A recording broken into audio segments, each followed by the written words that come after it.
بعد انتهاء المونديال سيتم تفكيك معظم الملاعب الحديثة التي تم بناؤها من أجل الحدث التاريخي والغير مسبوق والذي شرف العرب وكان بحق أعظم حدث رياضي في العالم العربي على مر العصور.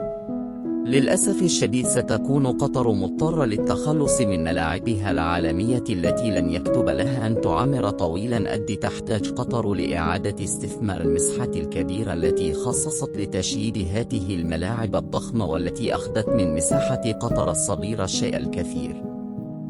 فمثلا هذا الملعب الغريب والذي شيد أساسه من حوالي 947 حاوية عملاقة سيتم تفكيكه وإعادة استثمار الحاوية في الموانئ البحرية.